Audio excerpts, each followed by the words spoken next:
오늘 교재는 주택임대차 보호법입니다. 344페이지. 344페이지에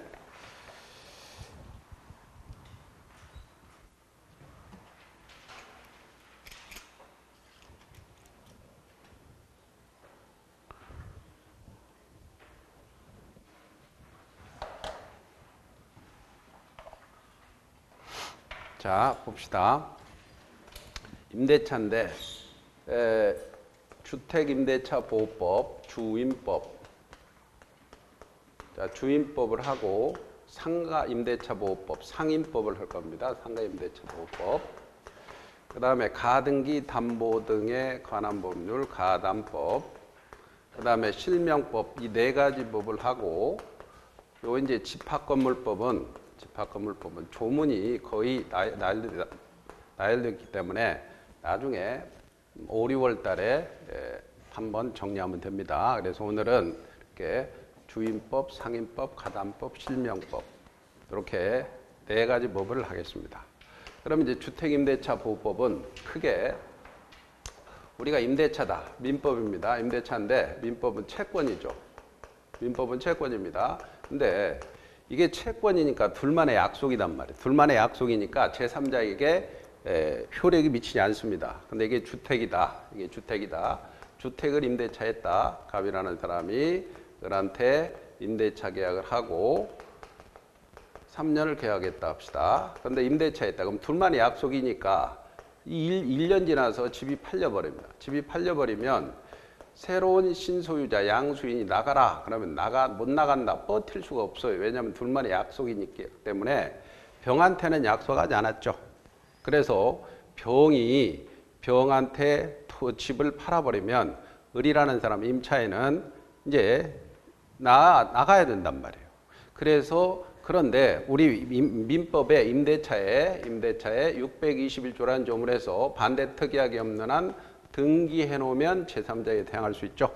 근데 등기도 안 해줍니다. 그래서 등기도 이거 의무규정이니까 안 해주니까 그래서 이제 집 없는 서민의 주거생활 안정을 보호를 목적으로 등기 대신에 예를 들어서 주택의인도 받습니다. 주택의인도 받고 그 다음에 주민등록 전입신고를 합니다. 전입신고를 하면 그 다음 날부터 예를 들어서 9월 1일 날 이사하고 9월 1일 날 전입신고하면 그 다음 날 9월 2일 오전 0시부터 나가라 하면 못 나간다라고 버틸 수 있게 해서 주거생활의 안정을 보호하고 있습니다. 그래서 주택임대차 보호법은 크게 첫째가 논점이 주택의 범위입니다.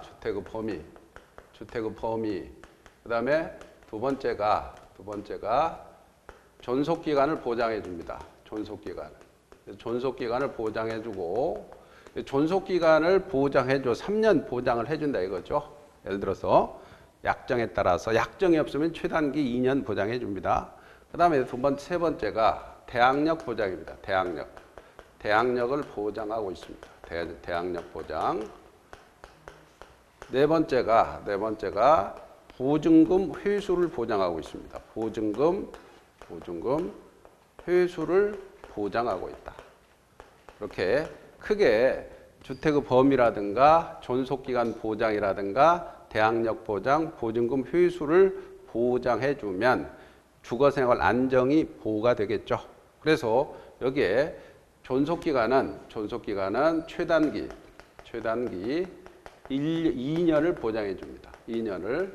그래서 최단기 2년을 보장해 준다. 그리고 여기에는 묵시적 갱신 제도가 있어요. 묵시적 갱신은 자동 연장되는 거죠. 그럴 때 임대인은 기간 만료 전 6월부터 1월 사이에 아무런 말이 없으면 자동으로 연장이 됩니다. 그리고 임차인은 기간 만료 전 1월 사이에 아무런 말이 없으면 자동 연장이 됩니다. 그러나 임대인은 최단기 2년을 보장해 줘야 되고 임차인은 언제든지 해지 통지를 가능하고 그러면 3개월이 있다가 이사 갈 수가 있죠. 그래서 이처럼 이처럼 최단기 그다음에 묵시적 갱신을 인정해 줌으로써 기간 보장을 최단기 보장해 줌으로써 집 없는 서민의 주거 생활을 안정을 보호하고 있습니다. 두 번째 대항력 보장이죠. 원래 대항력은 등기를 해야 대항력 생기는데 이처럼 대항력은 이렇게 주택을 인도받습니다. 주택을 인도받고 그다음에 플러스 주민등록 전입신고합니다. 전입신고하면 그 다음 날부터 그 다음 날 오전 0시부터 대항할 수가 있다. 그리고 대항력이라는 것은 왜 대항할 수 있느냐? 나가라. 그럼 못 나간다. 왜? 그러면 이 양수인, 네가 집 산 사람이 네가 임대인이야. 임대인주의를 승계한 거로 보기 때문에 대항할 수 있다는 거죠. 그래서 대항력이라는 건 여기에서는 양수인은 임대인의 지위를 승계한단 말이에요. 임대인의 지위를 승계하니까 양수인이 임대인이니까 못 나간다. 그래서 양수인은 임대인의 지위를 승계하니 못 나간다고 버틸 수 있다. 그럼 이제 보증금 회수 보장은 뭐냐면 보증금 회수 보장은 우선 변제권이 있어요. 첫째 우선 변제권. 우선 변제권이라는 거는 만약에 이 집이 경매가 들어갔어. 세금이 압류돼서 공매가 들어갔어. 그래서 경공매시입니다. 경공매시. 요게 만약에 여기다가 이 대항력이라는 거는 지금 주택을 인도받습니다. 주택을 인도받고 플러스 주민등록 전입신고를 하죠. 전입신고하고 플러스 대항력 갖추고 여기다가 플러스 확정일자를 갖춰놔요. 확정일자를 갖춰놓으면 이 임차인이 후순위권자보다도 우선 변제를 받게 함으로써 보증금 회수 보장하고 있어요. 그러니까 확정일자를 받아야 됩니다. 그럼 확정일자는 세 개 요건을 다 갖춰야 돼요. 만약 이게 9월 1일이다. 이게 9월 1일이다면 세 개 요건 다 갖춰야 되게 대항력은 9월 2일부터죠. 오전 0시죠. 그럼 세 개 요건을 갖춰야 되니까 9월 2일부터 후순위권자보다도 우선 변제 받습니다. 근데 확정일자를 나중에 갖췄다. 9월 5일 갖췄다. 그러면 9월 1일 이사하고 9월 전입신고하고 확정일자 9월 5일이라면 이거는 9월 2일 날 대항력이고 9월 5일 날 확정일자 받았으니까 확정일자 날짜 기준에 후순위권자보다도 이 경공매 시에 그 대가에서 우선 변제 받게 함으로써 보증금 회수를 보장하고 있습니다. 그 다음에 또 하나 두 번째가 최우선 변제권입니다. 최우선 변제권은 뭐냐면 만약에 일정 금액의 서울이다. 그러면 보증금이 1억 이하라면은 3,400만 원까지. 이거는 후순위권자보다도 우선 변제 받죠. 근데 이거는 선순위권자보다도 우선 변제 받습니다. 선순위권자보다 최우선적으로. 그 다음에 수도권 과밀 억제 권역이다. 그렇다면 이거는 만약에 8천만 원 보증금이 이하라면은 2,700만 원까지 선순위권자보다 최우선 변제 받게 함으로써 길거리에 나가지 않게 해줍니다. 요만큼은. 그 다음에 만약에 광역시다. 그러면 보증금이 6천 이하라면은 2천까지는 최소한 다른 선순위권자보다도 최우선 변제 받게 해줍니다. 기타 지역은 5천 이하라면은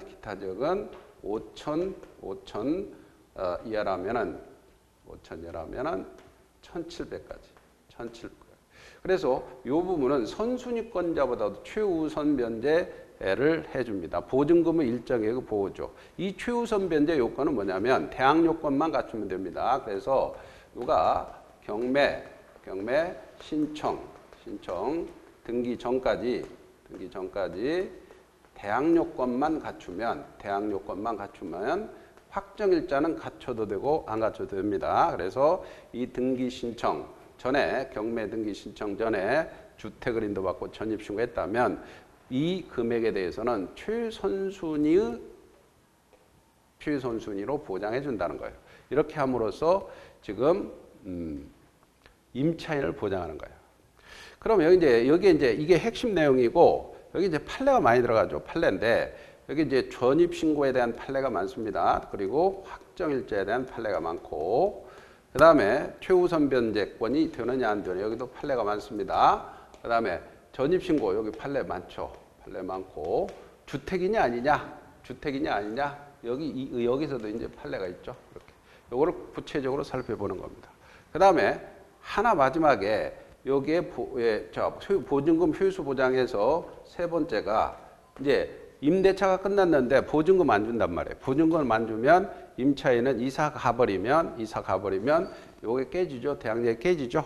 그러니까 이사 가더라도 대항력 우선 변제권을 확보하는 수단으로서 임차권 등기명령 제도가 있습니다. 임차권 등기를 해놓고 이사 가도 됩니다. 그래서 임차권 등기명령 제도가 있다. 그래서 보증금 회수 방법에 우선 변제권, 최우선 변제권, 임차권 등기명령 제도. 이런 제도가 있으니까 이게 핵심이니까 이걸 교과서 보면서 이제 하나씩 살펴보는 겁니다. 자, 344페이지입니다. 344페이지에 주택임대차 보호법이죠. 자, 이 법은 법 1조가 있습니다. 법 1조. 이 법은 주거용 건물 임대차에 관해서 주거용이라고 그랬죠. 민법에 관한 특례를 규정함으로써 국민의 주거생활 안정을 보장을 목적. 여기 국민은 외국인도 포함됩니다. 외국인도. 그럼 여기서 이제 주택이니까 핵심은 주택이니까 요게 주거다. 주거용에 한해서 이 법은 적용되죠. 임대차가. 근데 주거냐 비주거냐 이게 주거용이냐 비주거용이냐 이게 어떻게 구분하느냐. 우리 판례가 만약에 실제 사용 용도에 따라서 자 구분하라. 만약 이게 공장이라면 지목에는 공장용지지만 공장이지만 실제 주거용으로 사용하고 있다면 주거용으로 실제 용도에 따라서 판단한다는 거죠. 그 다음에 주거용의 일부가 비주거가 있어. 가령 살면서 옆에서 슈퍼를 합니다. 살면서 옆에서 인쇄소를 합니다. 그러면 주거가 주고 이게 부수적이라면 살면서 옆에서 슈퍼를 하고 인쇄소를 경한다면 주거용으로 봐서 이 법을 적용하겠다. 그러나 비주거의 일부 주거가 딸렸다. 가령 다방이면 비주거죠. 다방. 근데 거기에 내실이 있다. 다방 내실은 비주거의 주거가 딸렸으니까 이 법은 적용하지 않겠다는 거죠. 그리고 주거냐 비주거냐 판단 시점은 우리 판례가 임대차 계약 체결시입니다. 임대차 계약 체결시를 가지고 판단한다는 거죠. 그래서 이게 판례 입장이니까 밑에 보시면 목적 적용 범위입니다. 동그라미 2번 보세요. 2번 보시면 두 번째 줄 주거용이란 공부상 기록 기준이 아니고 실지 용도 기준이고 계약 체결시라 그랬죠. 실지 용도 계약 체결시가 핵심 단어입니다.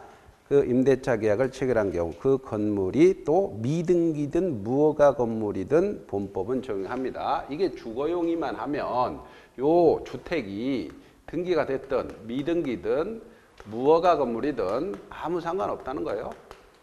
그죠? 그 다음에 동그라미 3번입니다. 이 법에서 말하는 주거용 건물에는 건물뿐만 아니라 부지도 포함한다. 부지도 포함한다는 것은 보세요. 우선 변제권이나 최우선 변제권이나 했을 때 우선 변제권, 최우선 변제권에서 이 건물이 경매에 들어가서 이 건물 경매대가, 토지의 경매대가가 나오겠죠. 그죠? 그러면 임차인은 건물, 토지 대가에서 우선 변제 받을 수 있다는 거죠. 토지, 건물, 그래서 토지나 건물에 다 비친다는 거죠. 그 다음에 동그라미 4번입니다. 이 주택에 대해 임대차 계약이 아닌 전세계약, 이 전세계약은 물권입니다.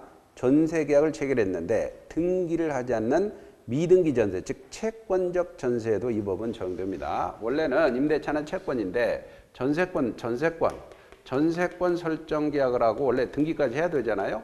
등기하지 않았어. 그럼 이거 미등기 전세, 채권적 전세라고 합니다.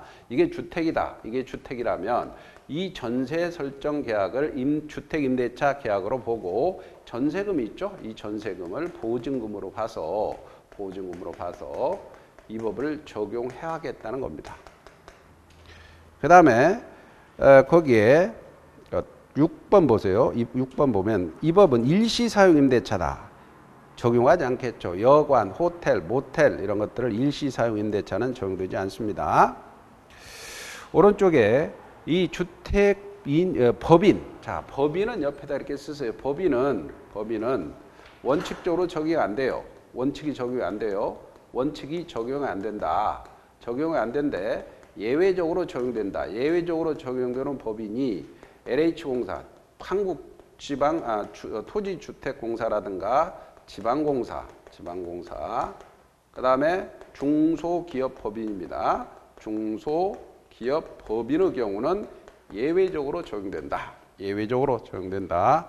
원칙은 적용이 안 되는데 LH나 지방공사 같은 경우에 LH나 지방공사가 특히 이제 거기에 근무하시는 분이 그 지방공사에 기조실장으로 근무하시는 분 시내에 한 분 계신데 이 경우는 어떤 되냐면 이런 단독주택 있잖아요. 단독주택을 LH에서 빌려요. 빌려가지고 집 없는 서민들 있잖아요. 집 없는 서민들 전대차를 주는 거야. 전대차를 주는 거야. 그 사업을 한대요. 그러면 전대차를 줬을 때 LH공사, 지방공사가 임차인이죠. 임차인이고 그 다음에 전대차를 하니까 이 사람이 다시 전차인이죠. 이해가죠? 그런 경우에는 이 법을 적용하겠다 이거야. 아니면 이 중소기업법인은 뭐냐면 소규모 법인에서 직원용 기숙사가 없어요. 기숙사가 없다면 법인에서 임대차에서 기숙사로 활용하겠죠. 직원을 전입신고하고 이럴 때도 적용하겠다. 예외적으로 적용됩니다. 그 다음 밑에 대항력입니다. 2번의 대항력은 대항력 의의가 있죠. 임차인은 후순위권자 또 신소유자 경락인에 대해서 목적물을 계속 사용 수익하면서 인도 거절할 수 있는 거죠. 그럼 대항 요건입니다. 주택의 인도와 주민등록이죠. 주택의 인도와 주민등록입니다. 밑에 동그라미 1번. 자, 여기 판례가 나오죠. 주민등록 신고를 해야 되는데 행정청에 도달하기만 하면 신고로서 발생하는 것이 아니고 수리의 동그라미죠. 이게 주민등록 여기 대항 주민등록 신고는 행정청이 수리를 해야 된다. 수리를 해야 된다. 기출이죠. 수리해야 된다. 도달의 문제가 아닙니다. 수리해야 된다. 넘겨보세요. 그 다음에 거기 동그라미 2번입니다. 주민등록은 임차인 본인뿐만 아니라 자녀 등의 주민등록도 포함된다. 꼭 임차인 것만 아니더라도 자, 자녀, 그죠? 와이프, 애들 주민등록도 포함된다는 겁니다. 그 다음에 동그라미 3번. 다가구용 단독주택은 집원만 기재하면 충분합니다. 이게 전입신고할 때 만약에 집이 갑소유입니다. 근데 집이 갑소유인데 여기에 101호, 100, 202호, 304호 이렇게 적어놨어. 그럴 때 이게 아파트나 연립이라면 동호수를 정확히 기재해야 소유권자가 다르죠. 근데 어차피 이 집은 단독 다가구니까 동호수를 기재하지 않더라도 전입신고할 때 집원만 정확히 기재하면 요거는 전입신고가 유효합니다. 그러나 만약에 다세대다, 다세대, 연립이다, 이런 것들, 그 다음에 아파트다, 그럴 때는 집원에다가 플러스 동호수까지를 정확히 기재하라는 얘기죠. 그 다음에 그 밑에 동그라미 5번이죠. 동그라미 5번은 다세대 주택입니다. 동호수 표시 없이 그러면 안 되죠. 부지 중 일부 집원만 주민등록을 했죠. 그러면 임차인들은 유효한 공시 방법을 갖췄다고 볼 수가 없습니다. 그 다음에 거기 7번도 한번 보세요. 임차인이 착오로 임대차 건물로 집원과 다른 집원에 주민등록을 전입신고했다가 착오죠. 그 후 관계 공무원이 직권정정해서 실제 집원과 맞게 정리되었다면 이때 주민등록이 정리된 이후에 대항력을 취득하는 거다. 이해가죠? 정정된 이후에 대항력을 취득합니다. 그 다음에 그 밑에 9번, 자, 9번은 기출 한번 나왔는데, 자, 이런 겁니다. 봅시다. 갑이라는 사람이 있는데, 이 집을 10년 전에 2008년 3월 1일 날 집을 사서 이사 왔어. 집을 사서 이사 왔으니 주택을 인도받고 10년 전에 전입신고가 돼 있죠. 전입신고가 돼 있죠. 근데 10년 지나서 2018년 3월 1일 날 이 집을 팔아요. 매도를 해요. 매도해. 그리고 다시 임대차, 그 집에서 임대차 하는 거야. 그러니까 집주인이 집 팔고 그 집에서 임대차 하는 거야. 이해가죠? 집주인이 집 팔고 그 집에서 임대차 하죠? 그러면 10년 전에 이사 왔으니 전입신고, 주택인도는 10년 전에 돼 있죠? 그죠? 그러면 10년 전부터 대항력을 갖춘다는 것은 말도 안 되죠? 그러니까 집주인이 집 팔고 그 집에서 임대차 했다면 소유권이 3월 1일 날 을로 넘어갔다면 그 다음 날 3월 2일부터 대항력을 취득한다는 거예요. 집주인이 집 팔고 그 집에서 임대차합니다. 그러면 소유권 이전 등기일 다음 날부터 대항력을 취득한다. 기출이죠. 그래서 전입신고된 기존 주택의 소유자가 매도 후니까 집 팔았죠. 계속 그 집에서 거주, 임대차합니다. 매수인명의 소유권 이전 등기일 이 길이라는 건 다음 날입니다. 다음 날부터 대항력을 갖습니다. 이해가죠? 집주인이 집 팔고 그 집에서 임대차합니다. 그러면 소유권 넘겨간 다음 날부터 대항력을 취득한다. 11번 같은 건 뭐냐면 보세요. 만약에 갑이라는 사람이 집을 을한테 임대차를 해줬어요. 임차인이 임대차를 해줬는데 갑자기 이 사람이 보증금 넣고 그러는데 아이고 남편이 전출이 또 나왔어. 그러면 전출이 갑자기 나서 이 사람이 이 집에 들어갈 수 없으니 임대인은 동의를 얻고 전대차를 해줍니다. 전대차를 했어요. 동의를 얻고. 그러면 전대차의 경우에 전차인이 그 집에 주택을 이사를 하고 그 다음에 전차인이 전입신고하는 그 다음 날부터 임차인이 대항력이 생긴다는 거죠. 그게 11번이죠. 임차인과 점유 매개 관계에 의해서 당해주택에 실제로 거주하는 직접 점유자, 즉 전차인이 자신의 주민등록을 마친 경우에 한해서 비로소 임차인의 임대차가 제3자에게 적법하게 대항력을 취득할 수 있습니다. 다음 페이지에 대항력 발생 시기입니다. 대항력의 발생 시기는 동그라미 1번. 대항력은 대항력권을 구비한 다음 날이죠. 다음 날. 그래서 다음 날 오전 0시부터 대항할 수가 있습니다. 넘겨보시고 다음 페이지 넘겨보세요. 그 다음에 동그라미 2번이죠. 임차인이 주택의 인도와 주민등록을 마친 때는 다음 날부터 제3자의 효력이 생긴다. 이게 다음 날은 다음 날 오전 0시를 의미하죠. 0시를 의미합니다. 그 다음에 양가로 삼아 양수인의 지위승계와 보증금 반환. 이게 무슨 말이에요? 양수인은 임대인의 지위를 승계한다 그랬죠. 그러면 이 경우 다음 날부터 나가라. 그럼 못 나간다. 왜 못 나가니? 네 양수인이 임대인이야. 양수인이 임대인이라는 거예요. 그 양수인이 임대인이니까 양수인이 보증금 1억을 반환해 주라는 거죠. 에? 양수인이 보증금 1억을 반환해 주라는 거야. 그래서 이때 양수인은 보증금 반환 의무를 지고 양도인은 보증금을 반환할 필요가 없습니다.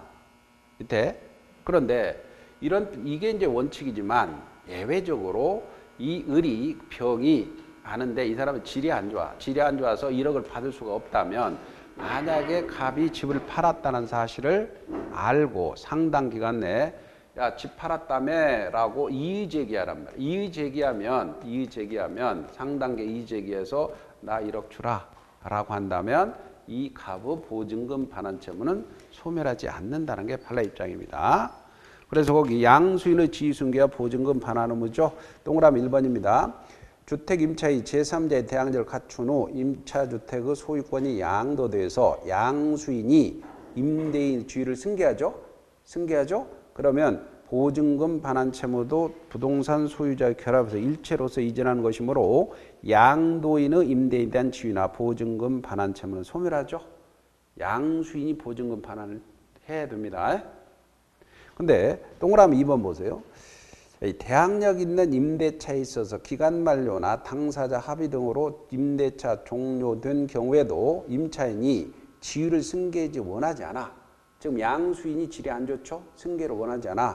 그러면 임차주택의 양도 사실을 안 날로부터 상당 기간 내 이의제기, 핵심이죠. 이의제기. 집 팔았다며, 집 팔았다며 나한테 돈 주고 나가. 이의제기함으로써 승계되는 임대차 관계의 구속으로부터 벗어날 수 있다고 보면 상당하고, 그와 같은 경우는 양도인의 임차인에 대한 보증금 반환 채무는 소멸하지 않는다. 이해가죠? 이의제기란 말 됐습니다.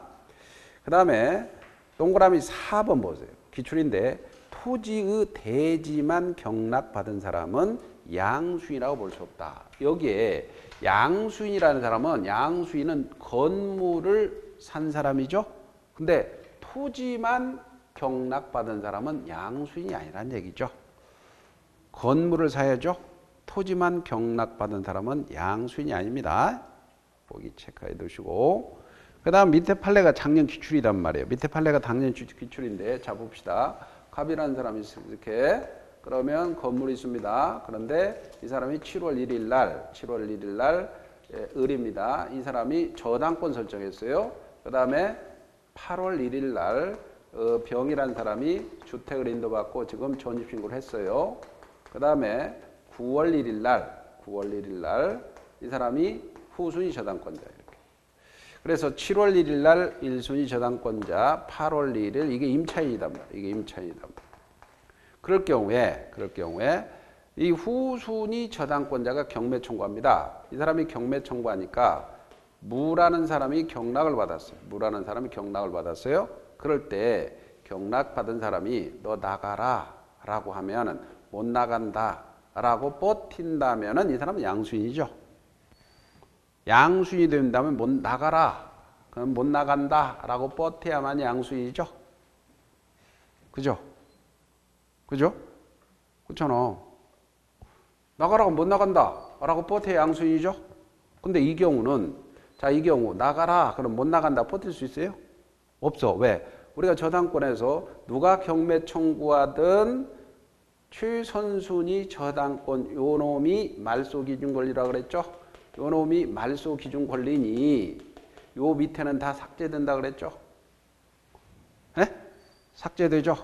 삭제되니까 이 사람은 이 대항력이 상실해 버립니다. 최선순위 저당권보다 밑에 있으니까. 그러면 요 사람은 완전히 삭제되니까 요 경락받은 사람은 완전한 소유권을 취득하니 나가라 그럼 못 나간다 버틸 수 없으니 이 사람은 양수인이 아니야. 양수인이 아니요. 최선순위 저당권자가 이게 말소 기준 권리입니다. 이게 소멸하니까 소멸하니까. 그래서 그 밑에 판례 후순위 저당 동그라미 3번 밑에 판례 작년 기출입니다. 후순위 저당권 실행으로 목적 부동산에 경락되어서 선순위 저당권이 함께 소멸한 경우라면 비록 후순위 저당권자에겐 대항할 수 있는 임차권이라도 소멸한 선순위 저당권보다 뒤에 등기되어 있거나 대항력 갖춘 임차권은 함께 소멸합니다. 따라서 이와 같은 경우 경락에는 주임법의 3조에 말하는 양수인 중에 포함되지 않는다 할 것이므로 경락인에 대해서 임차권 효력을 주장할 수 있다 없다. 아셨죠? 네? 네. 자, 작년 기출입니다. 자, 넘기시고 다음 페이지 넘기시면 이제 기출 문제가 나옵니다. Q. 주임법에 적용이 대상이 되는 걸 뭐로 고르시오? 주택 임차주택이 미등기다. 적용되죠? 미등기든 뭐가든 니은. 임차주택이 일시사용 임대차다. 그러면 여관, 모텔은 적용 안 되죠? 3번 사무실로 사용되는 건물이 주거용으로 용도가 변경됐다면 적용되죠? 그 다음에 적법한 임대 권한을 가진 자로부터 임차했는데 자, 임대인이 주택 소유자가 아닙니다. 적법한 임대 권한 가진 자로부터 임차했다면 그 자가 소유자가 아니다로 상관없습니다. 명의신탁자 같은 거. 그래서 적용되는 것은 기억 3번이 답입니다. 그 다음에 이제 보증금 회수입니다. 여기까지 대항력 있죠? 보증금 회수. 보증금 회수는 거기에 보증금 집행개시 요건 완화라고 그래 있어요. 여기는 무슨 얘기냐면 보증금 회수할 때 집행개시 요건 완화는 자 이런 거 봅시다. 만약에 갑이라는 사람이 있는데 이 주택이 있고요. 이 주택이 있고 을이라는 사람이 지금 주택을 인도받고 그 다음에 전입신고하고 그 다음에 확정일자를 받았다 합시다. 그런데 이 사람이 보증금 1억을 줬는데 보증금을 안 준다. 그러면 보증금 안 줘가지고 을이 직접 경매를 청구하려고 그래. 그럼 직접 경매 청구했을 때 이 임차인은 채권입니다. 채권. 그러니까 바로 경매가 안 돼요. 그러면 만약 이게 전세권을 해놨다. 전세권 등기를 해놨다. 그러면 전세권자는 바로 경매에 들어갈 수 있죠. 임의경매 가능하죠? 임의경매. 판결문 필요 없어요. 전세권이라면. 근데 임대차니까 판결을 받아야 돼요. 판결 받을 때 보증금 반환 청구 소송에서 판결을 받아요. 이 판결을 가지고 집을 압류해서 강제 경매를 신청해야 돼요. 강제 경매 신청합니다. 이건 의무 경매지만 판결을 받아야 돼요. 그러면 강제 경매 신청으로 갔더니 우리 민사집행법 41조라는 조문이 있어요. 민사집행법 41조에는 예를 들어 전세권 같은 것도 보면 전세 기간이 끝났어. 그럼 317조에서 전세금 반환하고 이 목적물 인도하고 그 다음에 말소 등기 서류가 동시행관계거든. 전세금 줄 테니까 목적물 인도하고 등기 서류, 말소 서류 주라. 그러면 전세금 주겠다. 이게 동시행관계거든요. 이 동시행관계가 있다면 동시행관계를 깨트려야 경매 청구할 수 있다는 게 민사집행법이에요. 그러면 이 경우 전세권의 경우 동시행관을 깨트리라는 것은 일단 등기가 돼 있잖아요. 등기가 돼 있으니까 목적물 인도해주고 말소 등기 서류를 해서 동시행관 깨트린 다음에 경매를 청구할 수 있습니다. 집행개시 요건입니다. 집행개시 요건입니다. 근데 문제는 이 경우를 보면 말이죠. 그러면 이 민사집행법 41조 보니까 임대차가 끝났어. 끝났으니까 보증금 반환하고 목적물 인도는 이게 동시행관계거든요. 임대차 끝났으니까 보증금 반환하고 목적물 인도는 동시행관계거든.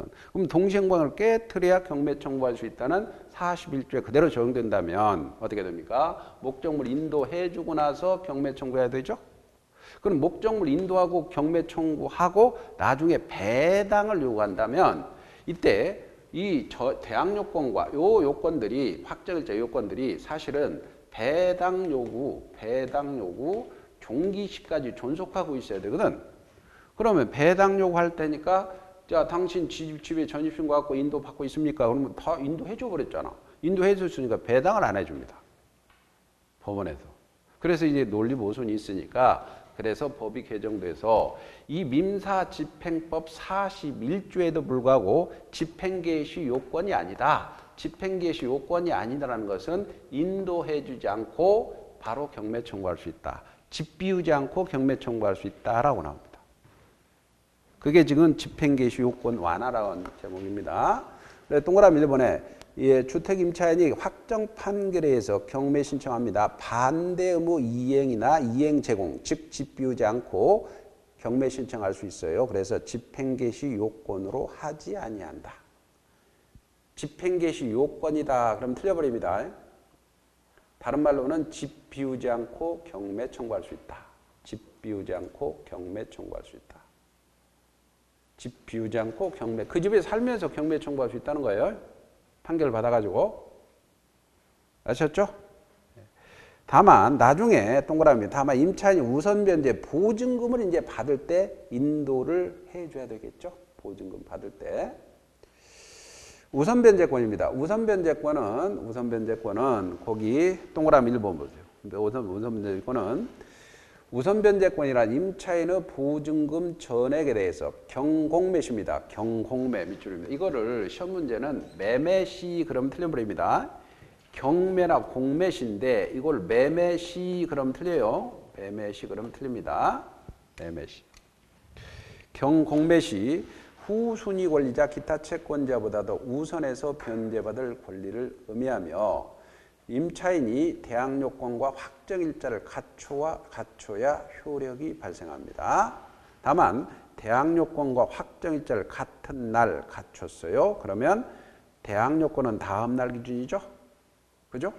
다음날 기준이니까 대항력과 마찬가지로 대항력 갖춘 날 우선 변제권이 발생하죠.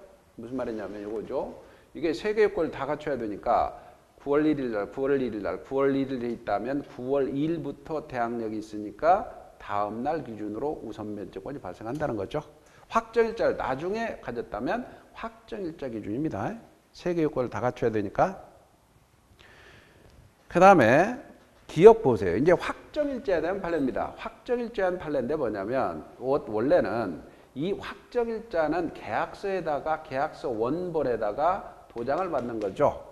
즉 확정일자를 받는 거죠. 몇 년, 몇 월, 며칠 이렇게. 근데 이 계약서에 아파트 동호수가 누락이 됐어. 누락이 됐더라도 이 확정일자 효과는 그대로 발생한다는 겁니다. 이 아파트 동호수는 전입신고만 제대로 하면 되는 겁니다. 그래서 기억해 보면 임대차 계약서상의 임차 목적물을 표시하면서 아파트 명칭 전유부로 동호수를 누락했다 하여도 확정일자 효력은 발생하죠. 그 다음에 확정일자 부여기 관한 읍, 면사무소, 동주민자치센터 등이죠. 해당 주택 소재지 확정일자일, 차임, 그것들을 기재하는 확정일자 부를 작성해. 확정일자 부, 등기부처럼 확정일자 부를 작성합니다. 부를 작성한다. 그 다음에 니을 보세요. 니을 보면 이 우선변제권이라든가 최우선변제권은 등기가 안 되잖아요. 등기가 안 되니까 배당 경공매 시에는 반드시 배당 요구를 해야 돼요. 배당 요구를 하지 않으면 배당 안 해줍니다. 법원에다가 배당 요구 채권이라는 거죠. 니을. 주임법에 의해서 우선변제권이 인정되는 보증금 반환 채권은 배당 요구가 필요하다. 돈 주세요라고. 배당 요구가 필요하고 배당 요구 채권에 해당되죠. 만약 배당 신청을 하지 않았다. 그러면 그 배당금이 후순위권자에게 배당돼 버립니다. 그러면 부당이득 청구하지 못하죠. 그 다음에 미음 같은 건 뭐냐면 미음 같은 거는 이 경우에 을이라는 사람이 1억 보증금을 넣어놨는데 이 보증금 반환 채권을 병이 양수했어요. 보증금 반환 채권만 양수했어요. 이 사람은 그 집에 주거 전입신고 이거 전혀 안 하고 보증금 반환 청구권만 양수받았어요. 이 사람은 우선변제 받을 수 없다는 겁니다. 단 이 사람이 은행이라면 달라요. 은행이라면 가능하지만 은행이 아닌 일반인은 보증금 반환 채권을 양수받았다 하더라도 우선변제권이 행사할 수 없다는 거죠. 그래서 미음 보세요.